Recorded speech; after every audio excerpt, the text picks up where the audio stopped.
कांग्रेस के प्रत्याशी रामचंद्र चौधरी के मीडिया मैनेजमेंट की चर्चा भी बहुत हो रही है। आखिर किस रणनीति के तहत चौधरी चुनावी मैदान में हैं?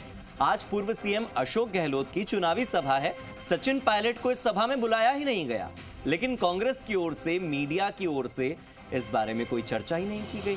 औपचारिक रूप से भी मीडिया के साथ कोई जानकारी साझा नहीं की गई है।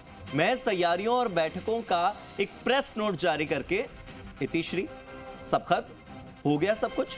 कांग्रेस प्रत्याशी और संगठन मीडिया से सूचनाएं साझा नहीं कर रहा है, तो इसके पीछे क्या कारण हो सकता है? जब आप मीडिया के माध्यम से जनता तक पहुंचेंगे ही नहीं, मीडिया जो माध्यम है नेताओं और जनता के बीच का, तो जब नेता और जनता मीडिया के माध्यम से नहीं जुड़ेंगे तो फिर नेता कैसे जुड़ेंगे? ग्राउंड पर पकड़ होनी भी जरूरी है, सब तक सूचनाएं पहुंचनी भी जरूरी है। मेरे सहयोगी अभिजीत मेरे साथ जुड़ गए हैं, सीधे अभिजीत का रुख कर लेते हैं।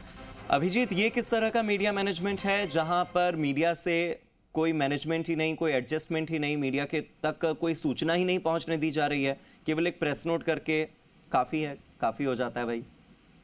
देखिए हार्दिक, राजस्थान कांग्रेस में सबसे बड़ा चेहरा अगर कोई है तो वो पूर्व सीएम अशोक गहलोत है, जो 3 बार मुख्यमंत्री रह चुके हैं। और जो अजमेर से कांग्रेस के प्रत्याशी हैं रामचंद्र चौधरी, वो उनकी पसंद के उम्मीदवार है। तो ऐसे में रामचंद्र चौधरी जो अजमेर से लोकसभा का चुनाव लड़ रहे हैं, उनके लिए बहुत जरूरी हो जाती है कि कांग्रेस का प्रदेश का सबसे बड़ा चेहरा अगर अजमेर में आके कोई जनसभा कर रहा है तो उसकी जितनी जानकारी हो सके वो साझा की जा सके, उस सूचनाओं को सही रूप से कोऑर्डिनेट किया जा सके। लेकिन देखिए, प्रत्याशी और संगठन के बीच में ही कहीं ना कहीं तालमेल की कमी आ रही है। न तो संगठन की ओर से ऑफिशियली कोई भी जानकारी साझा की गई है, न ही प्रत्याशी की तरफ से मीडिया को इस तरह की कोई भी सूचना जारी की गई है कि पूर्व सीएम अशोक गहलोत अगर अजमेर आ रहे हैं तो वो कितने बजे आएंगे, कहां उनका हेलीकॉप्टर लैंड करेगा, कहां चुनावी सभा होगी। इस तरह की कोई भी एक फॉर्मल, जैसे बड़े नेताओं की सभाओं से पहले प्रेस कॉन्फ्रेंस की जाती है, सूचनाओं को साझा किया जाता है, पूरा रोड मैप जो है वो बताया जाता है, लेकिन ऐसा कुछ भी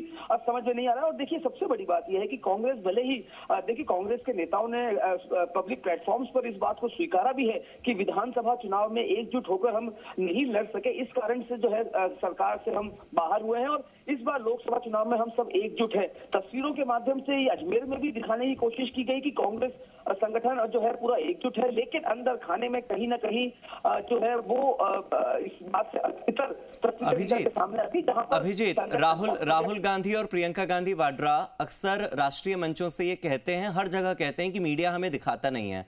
तो क्या राहुल गांधी और प्रियंका गांधी को सही साबित करने के लिए मीडिया से कोई जानकारी साझा नहीं की जा रही? क्योंकि जब जब वो बोलते हैं कि मीडिया हमें नहीं दिखा रहा, मीडिया वो सारे बयान दिखाता है।